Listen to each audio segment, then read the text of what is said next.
Hi everyone, how are you? My name is Nikunj Vyas and I study in 98। तो आज का हमारा टॉपिक है मोबिलिटी, करंट डेंसिटी और उसके बाद हम रेजिस्टेंस को भी स्टार्ट करने की पूरी कोशिश करेंगे। तो सबसे पहले बात करेंगे मोबिलिटी के बारे में। और मैंने अपने पिछले लेक्चर में मैंने क्या बात की थी, करंट इलेक्ट्रिसिटी के, उसमें हमने ड्रिफ्ट वेलोसिटी का सारा काम कर लिया था। और ड्रिफ्ट वेलोसिटी का मैं फॉर्मूला भी यहाँ लिख देता हूँ, B D equals to E tau by tau, ठीक है, बाय एम। यहाँ ई क्या है? चार्ज ऑन इलेक्ट्रॉन, एम क्या है? मास ऑफ इलेक्ट्रॉन्स, और ई क्या है? इलेक्ट्रिक फील्ड अप्लाइड, और टी टाउ क्या है यहाँ पर? एवरेज टाइम ऑफ कोलिजन, यानी कि रिलैक्सेशन टाइम। तो अब क्या हम स्टार्ट करेंगे? मोबिलिटी। Mobility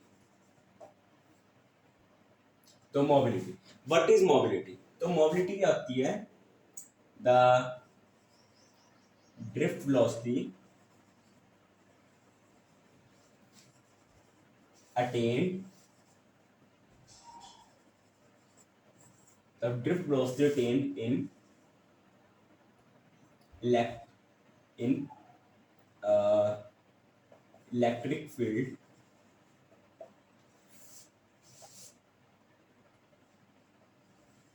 applied।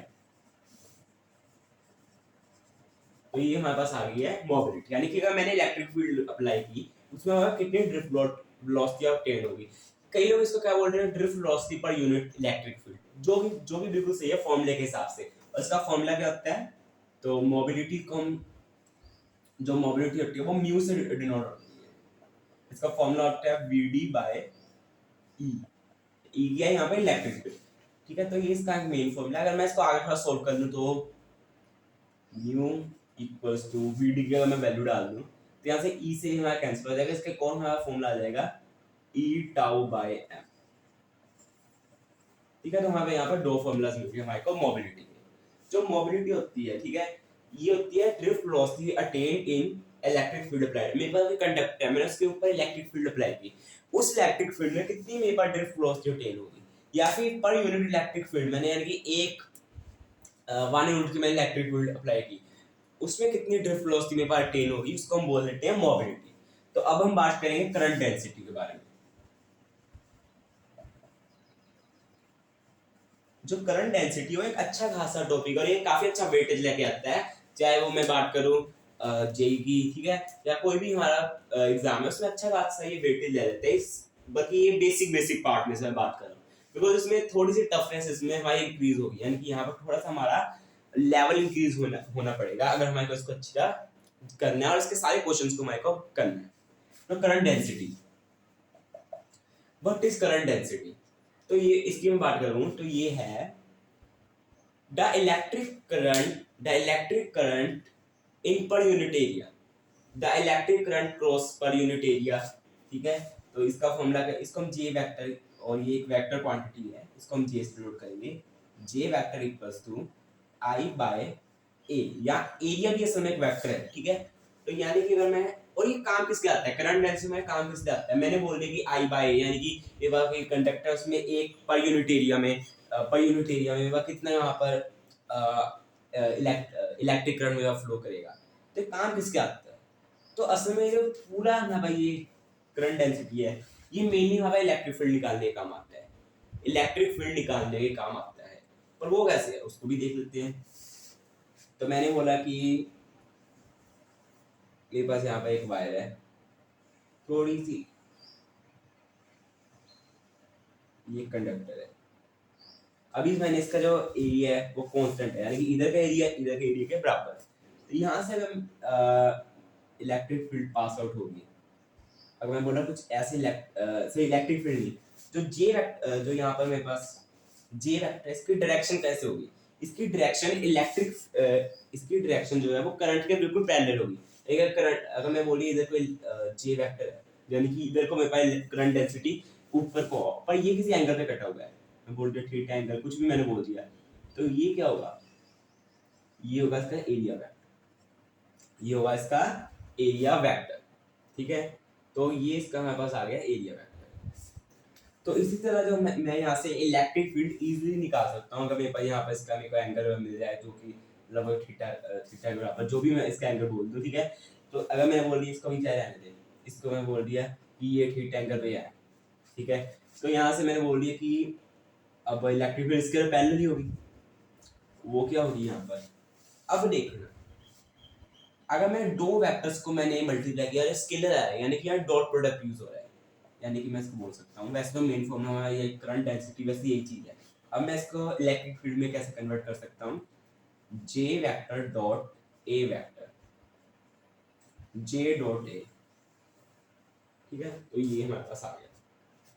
तो यहाँ पर यहाँ पर ई क्या होगा, जे ए कॉस थीटा, ठीक है। यहाँ पर मैंने ये हो गया जे ए कॉस थीटा। सिंपली हमारे पास यहाँ पे इलेक्ट्रिक फील्ड आ जाएगी। हमारे को यहाँ पर कंपटीशन लेवल पर अगर मैं हम देखें, यानी कि मेंस लेवल तक देखें, तो जे मेंस में या नीट में, तो कुछ ऐसे क्वेश्चन हमारे पास आते हैं। हमारे को कोई भी मेरे को कंडक्टर दे दिया, मेनली हमारे पास सिलेंड्रिकल वायर हमारे को जैसे मिलती है, उसका हमारे पास अगर जैसे जैसे हम उसका एरिया बढ़ा रहे हैं, उसके हिसाब से, यानी कि जैसे जैसे हम बाहर को एरिया बढ़ा रहे हैं, वैसे वैसे उसकी हमारे पास करंट डेंसिटी हमारे पास की चेंज हो रही है। तो हमारे को इलेक्ट्रिक फील्ड टोटल निकालनी होती है, कुछ ऐसा फॉर्मूला हमारे को आते हैं। तो उसमें हम मेनली इसी का यूज करेंगे या इसी का यूज करेंगे, मेनली वैसे इसी का यूज होगा इलेक्ट्रिक फील्ड निकाल सॉरी करंट निकालने के लिए। यहाँ पर स्किप हो गया, यहाँ पर करंट है जो कि वेक्टर क्वांटिटी नहीं है, ठीक है। करंट निकालने के लिए मेनली हमारा यही फॉर्मूला यूज होगा, टोटल करंट निकालने के लिए, ठीक है। यानी कि वो जो क्वेश्चन की बात कर रहा था वो कैसे था, मेरे पास एक सिलेंड्रिकल मेरे पास वायर है, ठीक है, जिसका हमारे को कुछ उन्होंने एरिया दे दिया होगा ए, ठीक है, सॉरी नॉट एरिया, यहाँ पर मेरे को उसका रेडियस ए दे दिया होगा, ठीक है। और यहाँ पर जैसे जैसे हम बाहर जा रहे हैं, हमारे को एक रिंग एलिमेंट लेना पड़ेगा इंटीग्रेशन के लिए।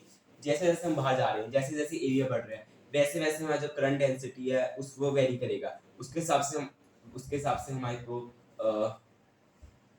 उसके हिसाब से हमारे को आई निकालना पड़ेगा, यानी कि करंट इलेक्ट्रिक करंट निकालना पड़ेगा। इसमें हम रिंग एलिमेंट का यूज करके इंटीग्रेशन करेंगे। और बल्कि मैं अभी सेपरेट वीडियोस भी मैं डालूंगा, जे एडवांस या मींस कुछ इंपॉर्टेंट क्वेश्चंस को उसमें मैं वीडियो में डिस्कस करूंगा, ठीक है। तो ये था करंट डेंसिटी का बेसिक हमारा कॉन्सेप्ट।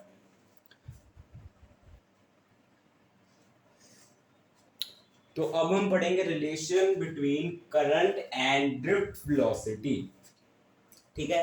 तो relation between current and drift velocity, तो अब हमारा टॉपिक है ये। तो इसमें हम रिलेशन निकालेंगे करंट और ड्रिफ्ट वेलोसिटी के बीच में, ठीक है। और अब स्टार्ट करते हैं इसको। तो हमारे को एक ऐसा रिलेशन निकालना है जो ड्रिफ्ट वेलोसिटी और साथ में करंट को रिलेट करता हो, इलेक्ट्रिक करंट, ठीक है। तो अब कैसे निकालें, सबसे पहले बोले मेरे पास करंट कंडक्टर है, ठीक है, ऑफ एरिया ए, लेंथ कितनी है एल, ओके, इसकी लेंथ है। और ये आइसोलेटेड नहीं है, ये हमारे पास एक बैटरी के साथ कनेक्टेड है, ठीक है, हमारे पास बैटरी के साथ ये कनेक्टेड है। तो अब इसमें इलेक्ट्रॉन्स होंगे बहुत सारे, ठीक है, इसमें काफी सारे इलेक्ट्रॉन्स भी होंगे, उनका मूवमेंट होना स्टार्ट हो जाएगा, इलेक्ट्रिक फील्ड किस साइड होगी, इस साइड, ठीक है। और इधर को इनका इलेक्ट्रॉन्स का मूवमेंट सारा इधर होगा, इस side opposite to the electric field, इनका होना शुरू हो जाएगा मूवमेंट। तो अब मैंने बोला कि मैं क्वांटिटी को इंट्रोड्यूस करूंगा जिसको हम बोलते हैं कैरियर डेंसिटी, उसको मैंने एन से डिनोट करूंगा। तो यहाँ पे एन क्या है, कैरियर डेंसिटी, इसका फॉर्मूला क्या है, number of electrons per unit volume, यानी कि number of electrons per unit volume, एक यूनिट वॉल्यूम में हमारे कितने इलेक्ट्रॉन्स हैं, ये है असल में कैरियर डेंसिटी। और ये मटेरियल डिपेंडेंट है, बिकॉज ऑब्वियसली अब कितने इलेक्ट्रॉन्स होगा मटेरियल पर डिपेंड करेगा, तो यानी कि ये मटेरियल डिपेंडेंट है,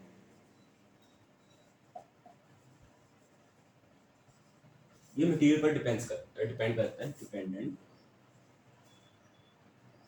ठीक है। ये और किसी चीज पर डिपेंड नहीं करेगा, चाहे वो किसी भी चीज हो, पर मटेरियल पर डिपेंड करेगा। तो अब हम इसके आगे की डेरिवेशन स्टार्ट करते हैं। तो मैंने बोला करंट क्या होता है, मैंने बोला I is equals to Q by T। मैंने Q बाय T को लिखा फॉर इजी कैलकुलेशन, मैंने लिख लिया क्योंकि हमें अभी dQ बाय dt की जरूरत नहीं है। तो मैंने बोला यहाँ पर T बाय, अब मैंने बोला Q क्या होगा, तो हमने बोला Q होगा number of electrons, number of electrons multiply by charge on electron, charge on mean 1 electron हमारे पास होगा, और यहाँ पर T। तो मैं यहाँ से इसी फॉर्मूला से मैं इसको यहाँ पर नंबर ऑफ इलेक्ट्रॉन्स में निकाल दूंगा। यहाँ पर वॉल्यूम क्या होगा हमारे पास, वॉल्यूम होगा A इंटू एल, AL, ठीक है। ये कुछ ऐसा हो जाएगा, नंबर ऑफ इलेक्ट्रॉन्स में हो गया NaL, charge on electron E by T, ठीक है। तो कुछ ऐसा आ गया। तो अब L बाय T क्या है, वेलोसिटी। कौन से वेलोसिटी, अभी ये आइसोलेटेड नहीं है, बैटरी के साथ कनेक्टेड है। अगर मैं कहीं L बाय T लिख रहा हूँ, L total length, T total time, तो ये असल में ड्रिफ्ट वेलोसिटी ही है। ये पूरी टर्म क्या है, ड्रिफ्ट वेलोसिटी।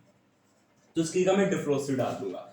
अब हमारा फॉर्मूला आएगा I equals to NaVd into E, ठीक है, कुछ ऐसा आएगा। और ये जो फॉर्मूला है इसको याद करने के काफी इजी मेरे पास एक मेथड है, जिसको कि अगर ट्राई करें काफी इजीली हमें याद हो जाएगा, दो या 3 बार अगर हम इसको बोले। तो अगर मैं इसको थोड़ा सा इजीली मैं इसको राइट करूँ, हमारे पास आएगा I equals to Vd E N A। तो अगर मैं देखूँ यहाँ पर क्या बन गया, I इक्वल्स टू VENA, यानी कि वीना, वही यानी कि एक म्यूजिकल इंस्ट्रूमेंट होता है, उसके नाम पे हम इसको याद कर सकते हैं।